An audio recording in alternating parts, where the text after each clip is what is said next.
Hello everyone and welcome back to our wonderful channel of Joy Metal. My name is Nick and here's the news today. POSCO, South Korea's largest steelmaker, has launched a pilot steelmaking plant using hydrogen instead of fossil fuels, as reported by KED Global. This marks a significant step towards the company's carbon neutrality goals. The Pohang facilities can produce 24 tons of molten iron per day, emitting 400 kilograms of carbon per ton, much lower than fossil fuel-based plants.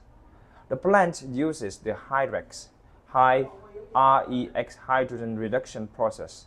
Despite initial quality issues in April 2024, the company plans to start constructing a full-scale HYREX plant in early 2025, aiming for completion in 2027.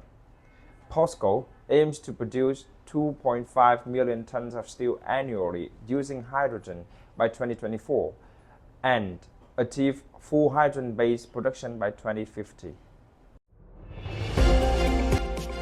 According to Deloitte's latest report, India's steel demand is projected to grow at an annual rate of 5 to 7.3% over the next decade, potentially reaching 221 to 275 million tons by 2033-2034 fiscal year.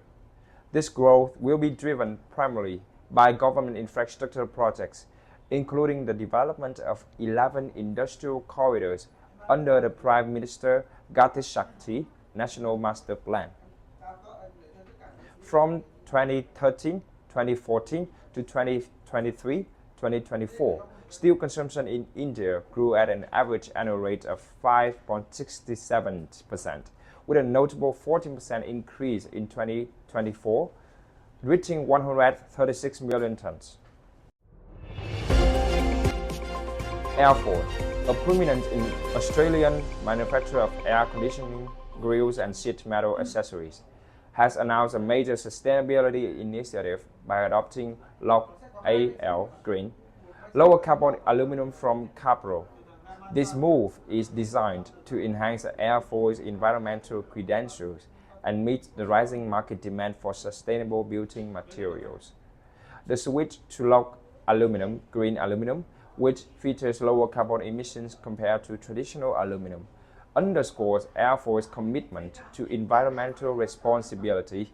Compared to the global average carbon emissions for primary aluminum with approximately 12.4 kilograms of CO2 emissions per kilograms of aluminum, Capro's LOG-Aluminum green emits 8 kilograms of CO2 emissions per kilogram of aluminum, while LOG-Aluminum Super Green has an even lower emission rate of 4 kilograms CO2 emissions per kilogram of aluminum, among the lowest globally. China expects a slight downturn in domestic demand for seamless steel pipes in 2024. After a strong start, demand dropped from May, resulting in a 1.31% year-on-year decrease in average daily trading volume by June.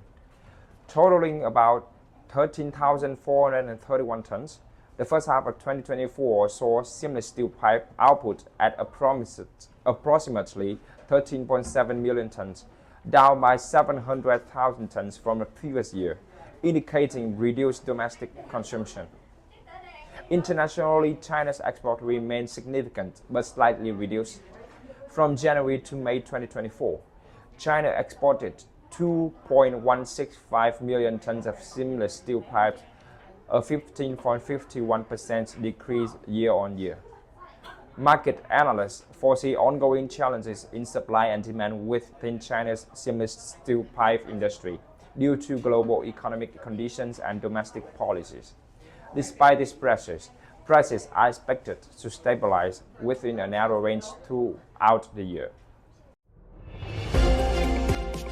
Australia iron ore 60% Fe CFR China rebounded on July 9th, slightly increasing by $0.95 to $109.7 as more than 20 provinces in China promote the upgrading of steel industry.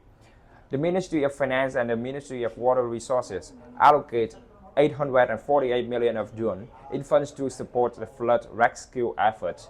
The macroeconomic outlook is improving. This has led to fluctuation and strengthening in black future commodities, while spot steel prices are also showing signs of stability. The transaction volume of building materials has increased slightly. The molten iron output remains high, driving the rise of iron ore prices.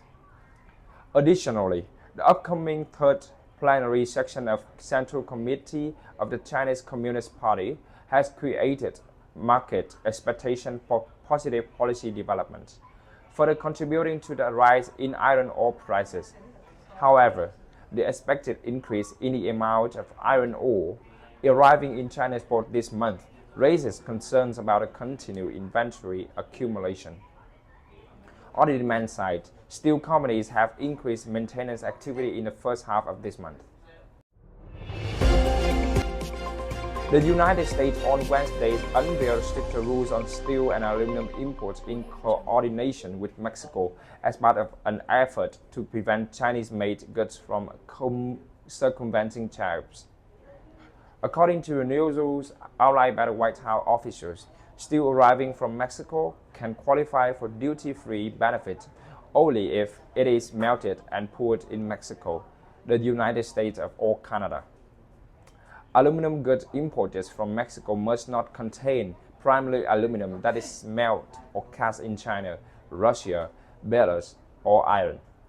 This action fixed a major loophole that the previous administration failed to address, and that countries like China used to avoid U.S. tariffs by shipping their products through Mexico, White House National Economic Advisor Leo Brennett told reporters.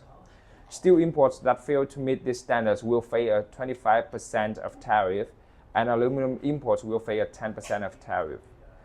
And that's also the end of our news. Thank you for staying and listening. Please wait for the next episode. Goodbye and good night.